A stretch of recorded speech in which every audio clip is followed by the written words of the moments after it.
வணக்கம். சோராஜ்காந்த் ஜோதிட நிபுணர் சேனலுக்கு உங்களை அன்போட வரவேற்கிறேன். இந்த சேனலில் சப்ஸ்கிரைப் செய்யக்கூடிய அனைவருக்கும் கமெண்டில் உங்களுடைய டேட் ஆஃப் பர்த், அதாவது பிறந்த நாள், பிறந்த நேரம், பிறந்த ஊர், பெயர் ஆகியவைகளை டைப் செய்தவங்களுக்கு, அதாவது பதிவிட்டவங்களுக்கு ஒரு அற்புதமான விஷயத்தை செய்யலாம்ட்டு இருக்கோம். அந்த விஷயம் என்னன்னு அப்படின்னு கேட்டிங்க அப்படின்னா, உங்களுடைய ஜாதகத்தை பற்றியான ஒரு ஓவரால் ஒரு குறிப்பை, பர்சனல் ஜாதகத்துடைய குறிப்பை இந்த சேனலில் வழங்க நாங்கள் காத்திருக்கோம். அந்த வகையில் நம்மளுடைய சப்ஸ்கிரைபர் ஒருத்தர் அவருடைய டேட் ஆஃப் பர்த் டைமை கொடுத்துருந்தாரு. அவருடைய ஜாதக பதிவை தான் நம்ம இப்போ பார்க்க போகிறோம். இந்த பதிவு முற்றிலும் இலவசம். வீடியோ பதிவாக நீங்கள் பார்க்குறது, யூடியூப்பில் பார்க்குறது முற்றிலும் இலவசம் என்ற ஒரு கட்டணமும் கிடையாது. நேரடியாக ஆலோசனை பெற விரும்பினீர்கள் என்றால் அதற்கு தனி கட்டணம் உண்டு அப்படிங்கிறதையும், அதற்கான வழிமுறைகள் தனி என்பதையும் உங்களுக்கு நேரத்தில் சொல்லிக்கிறேன். இப்போ நம்மளுடைய வாசர் ஒருத்தருடைய பதிவை நம்ம பார்க்க போகிறோம். என்னான்னு பார்த்துருவோம். அவங்களுடைய டேட் ஆஃப் பர்த் அப்படிங்கிறது 23/10/1980, பிறந்த நேரம் 9:15 மாலை. சரிங்களா? ஸோ பிறந்த நேரம் 9:15 மாலை. இவங்களுடைய ராசி அப்படின்னு எடுத்துக்கிட்டிங்கன்னா மேச ராசி, அஸ்வினி நட்சத்திரம். லக்கணம்னு எடுத்துக்கிட்டிங்கன்னா ரிஷப லக்கணம் அப்படின்னு உள்ள ஜாதகருடைய குறிப்பை தான் நீங்கள் இப்போ பார்க்க போகிறீங்க. இந்த ஜாதகர் பிறந்திருக்கிற அன்னைக்கு பௌர்ணமி, அற்புதமான ஒரு நாள். சரி, அற்புதமான நாள் அப்படிங்கிறனால அனைத்தும் அற்புதமாக நடந்துருச்சா இல்லையாங்கிறதையும் நம்ம இப்போ பார்க்க போகிறோம். இந்த குறிப்பில் நம்ம எடுத்துக்கிறது விஷயங்கள் என்னென்ன அப்படிங்கிறதையும் உங்களுக்கு நான் சொல்கிறேன். இப்போ இந்த குறிப்பில் நம்ம பார்த்தோம் அப்படின்னா, இந்த ஜாதகருடைய குறிப்பெல்லாம் நாங்கள் எடுத்து வச்சுட்டு தான் உங்களுக்கு சொல்கிறோம். அப்படிங்கிறனால எங்களுக்கு ஒரு டைம் வேணும், அதாவது உங்களுக்கு சொல்கிறதுக்கான டைம் தேவைப்படும். ஸோ அந்த குறிப்பு என்னென்ன அப்படிங்கிறத நான் சொல்கிறேன். ஸோ இவங்க பொதுவாகவே இவங்களுடைய குணாதிசயங்கள் அப்படிங்கிறத பார்ப்போம். இந்த குணாதிசயங்களில் பார்க்க போகும்போது பார்த்தீங்க அப்படின்னா, இவங்க ஒரு தைரியசாலி அப்படின்னு சொல்லலாம். இவங்க ஒரு தைரியசாலி, வலிமையான ஒரு எண்ணம் கொண்டவங்க அப்படிங்கிறதும், இவங்க பார்த்தீங்க அப்படின்னா நல்ல கல்வி அறிவும் மெஞ்ஞானம் அறிவும் ஓரளவுக்கு அவங்களுக்கு அமைப்பு நல்ல அமைப்பில் இருக்குது. அதே நேரத்தில் இவங்களுக்கு கல்வி தடைப்பட்டு இருக்கிறதுக்கும் வாய்ப்பு இருக்குது. அது ஒரு ரீசன் என்னங்கிறத பின்னாடி சொல்கிறேன். அதே நேரத்தில் பார்த்தீங்க அப்படின்னா, இவங்க அஸ்வினி நட்சத்திரத்தில் பிறந்தவங்க. நல்ல கற்பனை வளம் இருக்கும். கூடுதலாக பார்த்தீங்க அப்படின்னா ஒரு நோக்கம் சிதறாமல் கொண்டுட்டு போகக்கூடிய அளவுக்கு உள்ளவங்க தான் இந்த ஜாதகத்தில் பிறந்தவங்க. ஸோ இந்த ஜாதகத்தில் பிறந்தவங்களுடைய மற்ற விவரங்களை பார்ப்போம். இவங்களுக்கு பார்த்தீங்க அப்படின்னா ரிஷப லக்கணம். பொதுவாக ரிஷப லக்கணம் அற்புதமான லக்கணம். இந்த லக்கணத்தில் பிறந்தவங்க விவசாயம், ஆன்மீகம், ஆசிரியர், வார்த்தையில் ஜாலம் செய்யக்கூடிய விஷயங்களில் ரொம்ப கவனம் உள்ளவங்க. வார்த்தை ஜாலங்கள்லாம் அற்புதமாக பண்ணக்கூடியவங்களாக இருப்பாங்க இவங்க, இந்த ஜாதகர் அப்படிங்கிற மாதிரி உள்ள விஷயம். இவங்களுக்கு பார்த்திங்கன்னா இளமை தோற்றம் மாறாதுங்கிற மாதிரியான அமைப்பு அப்படிங்கிற மாதிரி உள்ளவங்க. ஆனால் இவங்களுக்கு இந்த ஜாதகருக்கு லக்னாதிபதி 7ல் இருக்கிறாரு. அதே நேரத்தில் அவர் 12ஆம் வீட்டுக்கும் சில அதிபதியாக இருக்கிறாரு அப்படிங்கிற மாதிரி ஒரு அமைப்பு இருக்குது அப்படிங்கிறதையும் நம்ம இந்த ஜாதகத்தில் பார்க்குறோம். இந்த ஜாதகர் பார்த்திங்க அப்படின்னா ரசாயனம், உலோகம், குளிர்பானம் இந்த மாதிரி விஷயங்களில் கவனம் செலுத்தக்கூடியவர்களாக இருப்பாங்க. இதிலிருந்து அவங்களுக்கு வருமானமும் வர்றதுக்கான வாய்ப்பு இருக்கும். அதிக தூரம் பயணம் செய்யக்கூடிய விருப்பம் உள்ளவங்களாகவும் இந்த ஜாதகர் இருப்பாங்க. ஸோ அப்படிங்கிற போது இசை இதில் ஆர்வம், கலையில் இவர்களுக்கு அப்படிங்கிறது பட்சத்தில் பார்த்தோம்னா கலையில் ஆர்வம் இல்லை, இசை கேட்பதில் ஆர்வம். ஸோ ஓகேங்களா, பெரிய அளவு இதில் இசை கேட்பதில் ஆர்வம் உள்ளவங்களாக இவங்க இருக்கிறாங்க. இவர் பணத்திற்காக என்ன வேணாலும், அதாவது பணத்தினுடைய தன்மை அதிகம் வேணும் என்று விருப்பம் உடையவர்களாக இருக்கக்கூடிய வாய்ப்பு இந்த ஜாதகருக்கு உண்டு. அதே நேரத்தில் இந்த இந்த ஜாதகருக்கு பார்த்தீங்கன்னா உற்றார் உறவினர்களுடன் வாக்குவாதம் அதிக நேரம் ஏற்படும். அது ஏன் எதுக்குன்னெலாம் தெரியாது, ஏதோ ஒரு வகையில் ஒரு வாக்குவாத தன்மை இவங்க ஜாதகத்தில் இருக்கும். ஒல்லியான தேக அமைப்பு உண்டு. பருமனாக இருந்தால் உடலில் நோய்த்தன்மை அதிகம் உருவாகக்கூடிய வாய்ப்பை உருவாக்கி கொடுத்துரும். அது கொஞ்சம் கவனமாக பார்த்துக்கணும். உடல் ஆரோக்கியத்தில் நீங்கள் கவனமாக இருக்கணும். நாட்பட்ட தொந்தரவில் ஏதாச்சும் ஒன்று இருக்கும். இந்த ஜாதகருக்கு அதிக தூர பயணங்களால் நன்மை, அதிக தூர பயணங்களால் ஏற்படக்கூடிய வருமானம், இந்த மாதிரி அமைப்பு இந்த ஜாதகருக்கு அது வியாபாரம் இது போன்ற விஷயங்கள்லாம் இருக்குது. இந்த ஜாதகருடைய விஷயம் என்னென்னா, பிறருக்கு ஆலோசனை கொடுக்கறது, பேச்சாளர், மோட்டிவேஷன், இந்த மாதிரியான விஷயங்களில் இவங்களுடைய தொழில் அமைப்பு, வருமானம், போக்குவரத்து இருக்க வாய்ப்பு இருக்குது. வீடாக இருந்தால் இவங்க பேச்சை எதிர்த்து யாரும் பேச முடியாத அளவுக்கு இவங்களுடைய வார்த்தை ஜாலங்கள் இருக்கும் அப்படிங்கிற மாதிரியான ஒரு அமைப்புள்ள ஜாதகர். இந்த ஜாதகருடைய இன்னொரு விஷயம் என்னமோ, இவங்களுக்கு பார்த்தீங்க அப்படின்னா குழந்தைகளில் ஆண் குழந்தை அமைப்பு கொஞ்சம் கம்மியாக இருக்குது. ஆண் குழந்தை அமைப்பு இருக்குது, பெண் குழந்தை அமைப்பு இருக்குது. ஆண் குழந்தை பெற்றிருந்தார்கள் என்றால் அவர்களிடம் சில நன்மைகள் உண்டு, தீமைகளும் இருக்கக்கூடிய வாய்ப்பு இந்த ஜாதகருக்கு இருக்குது. இந்த ஜாதகருடைய உறவினருக்காக அதிகம் செலவு செய்யக்கூடியவரா, கால்நடைகள், வாகனங்கள் போன்றவர்களால் விபத்துக்கள் இவர்களுக்கு ஏற்படக்கூடியதோ, வீட்டில் திருட்டு பயமோ வாய்ப்போ இருந்திருக்க வாய்ப்பு அதிகம் அப்படின்றதுக்கு.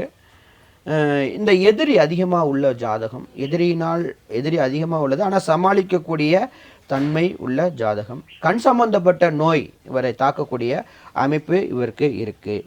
அதே நேரத்தில் திருமணத்தில் தடைகள், திருமண தாமதம், இல்லை திருமண வகையில் ஏதாச்சும் ஒரு தொந்தரவு அப்படிங்கிறது இந்த ஜாதகருக்கு இருக்குது. காரணம் என்னன்னா, 7ஆம் வீட்டில் செவ்வாய் பகவான் ஆட்சி பெற்று இருக்கிறார். இருந்தாலும் இந்த தடைகளையும் உருவாக்கக்கூடிய வாய்ப்பு இருக்குது அப்படிங்கிறதையும் நம்ம இந்த ஜாதகத்தில் பார்க்குறோம். அடுத்தது பார்த்தீங்க அப்படின்னா, தர்ம காரியங்களுக்கு அதிகமாக செலவு செய்பவர், ஆன்மீக நாட்டம் உள்ளவர், ஜோதிடம், மாந்திரிகம் போன்ற விவரங்களில் ஓரளவுக்கு அனுபவம் உள்ளவராக இந்த ஜாதகர் இருக்கார் அப்படிங்கிறத நம்ம இந்த ஜாதகத்தில் பார்க்குறோம். நல்ல பேச்சு திறமை, அதனால் இவருக்கு நிறைய இலக்கிய ஞானம் போன்றவை இந்த இருக்குது. ஜாதகருடைய பிள்ளைகள் ஒரு நல்ல அறிவாளித்தன்மையில் இருப்பாங்க. அதே நேரத்தில் இவங்களுக்கு எதிராக பேசக்கூடியவர்களாகவும் இருக்க வாய்ப்பு அதிகம் இருக்கும். காரணம் என்னன்னு கேட்டிங்க அப்படின்னா, இவங்களுடைய 5ஆம் வீட்டு அதிபதியாக சுக்கிரன் வருகிறார். சுக்கிரன் பகை பெறுகிறார். அப்படிங்கிற பட்சத்தில் இந்த ஜாதகருக்கு குழந்தைகளால் சில கெடுபலன்கள் உருவாகிறதுக்கான வாய்ப்பு அதிகம் இருக்கிறது அப்படிங்கிறதையும் நம்ம இந்த ஜாதகத்தில் பார்க்குறோம். துணிச்சல் மிக்கவராக இருக்கிறார், பாராட்டுக்குரியவராக இருக்கிறார், முயற்சியினால் அதிர்ஷ்டம் பெறக்கூடியவராக இருக்கிறார். தாய் வழி அன்பு பாசம் என்பது சுத்தமாக இல்லை. தாய் மாமன் வழி இல்லை. தாயிடமிருந்து கிடைக்கக்கூடிய அன்பு பாசம் குறைவாக இருக்கும். கிடைத்திருந்தால் ஒரு ஏக்கம் இருக்கும் அப்படிங்கிற மாதிரியான ஜாதகம். ஸோ ஒரு ஏக்கம் அமைப்பு இருக்கக்கூடிய ஜாதகமாக இந்த ஜாதகம் இருக்கிறது. அதே நேரத்தில் பார்த்தீங்கன்னா,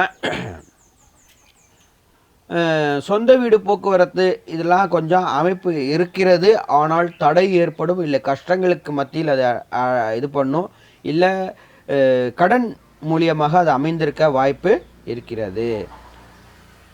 அதே நேரத்தில் வருமானம் போன்ற வகைகளில் அதிக ஓரளவுக்கு பேலன்ஸ் பண்ணக்கூடிய தன்மையில் வருமானம் இருக்கும், பிரச்சனை கிடையாது. ஸோ அந்த அமைப்பு இவங்களுக்கு அற்புதமாக இருக்குது அப்படிங்கிற மாதிரி ஒரு ஜாதகராக இருக்காங்க. நிதானம் இழக்கக்கூடியவரார், அடிக்கடி உங்களுடைய நிதானத்தை கேள்விக்குறியாக இருக்கும். பொறுமை இழப்பு, சட்டுன்னு பேசிடுறது, அதனால் வரக்கூடிய பின் விளைவுகளை பற்றி யோசிக்கிறது இல்லை அப்படிங்கிற மாதிரியான அமைப்பில் இருக்குது. அதனால் பல பாதகங்களை நீங்கள் அனுபவிக்கக்கூடும். அதனால் நிதானமாக இருக்க முயற்சி பண்ணுங்க. அதே மாதிரி தேவையில்லாத கடன்களை நீங்கள் கொஞ்சம் குறைச்சிக்கிறது நல்லது. ஏன்னா தேவையில்லாத கடன்கள் உங்களை சேரும் என்பது உங்களோட ஜாதக விதி. என்ன பண்ணுவீங்க, ஆனால் குறைத்து கொள்வது நல்லது. தேவையில்லாத கடன்களை தவிர்த்து விடுங்கள்.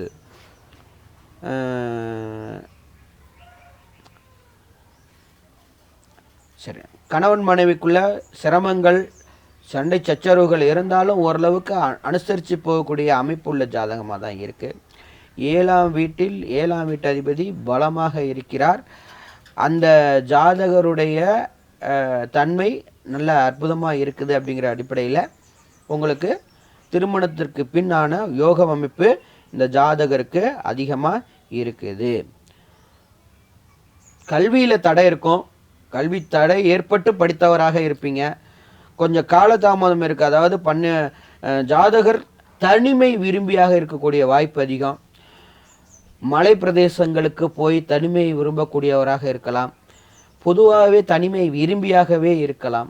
அந்த மாதிரியான விஷயங்களில் இவங்களுடைய ஜாதக அமைப்பு கொஞ்சம் பூஸ்ட் பண்ணி காமிக்குது.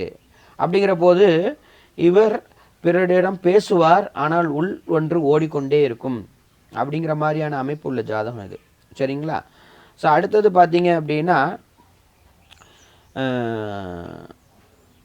வேலையாட்கள் வைத்து வேலை வாங்கக்கூடிய தன்மை இருக்குது. சூப்பர்வைசர் லெவலில் ஒரு அமைப்பு இருக்குது. அப்படிங்கிறதும் இந்த ஜாதகருக்கு இருக்குது. அதே நேரத்தில் இவங்களுக்கு நிதி நெருக்கடி அப்படிங்கிறது அடிக்கடி இருந்துக்கிட்டே இருக்கும். அது ஏன் எதுக்கெல்லாம் தெரியாது. ஒரு நிதி நெருக்கடி தொடர்ச்சியாக இருந்துக்கிட்டே இருக்கும். அதை அவங்க கவனம் பண்ணி சரி பண்ணிக்கிறது நல்லது. இந்த ஜாதகருடைய ஒரு துறை தலைவராக ஒரு 4 பேரை சமாளிக்கக்கூடிய, ஒரு 4 பேரை கையாளக்கூடிய தன்மையோடு இவங்கள இருக்கக்கூடிய தன்மை இருக்குது. இவங்களுக்கு திருமணத்தில் கொஞ்சம் சங்கடங்கள் ஏற்படுறதுக்கான வாய்ப்பு, அப்புறம் சரியாகிறதுக்கான வாய்ப்பு இவங்களுக்கு இருக்குது.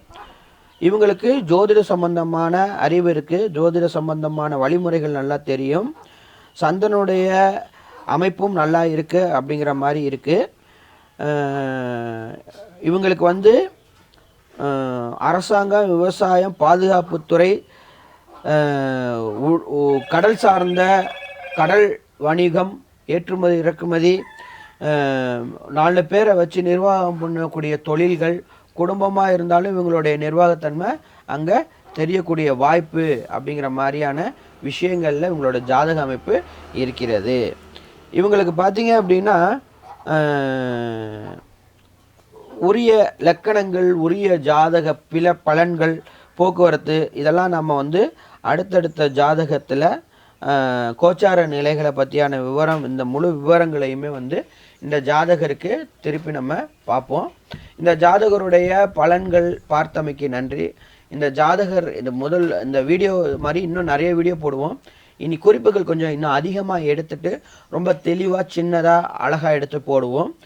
இந்த மாதிரி உங்களுடைய ஜாதகமும் ப்ரிடிக்ஷனில் சொல்லப்படணும் அப்படின்னு ஆசைப்பட்டீங்க அப்படின்னா நம்ம சேனலை சப்ஸ்கிரைப் பண்ணி வச்சுக்கோங்க.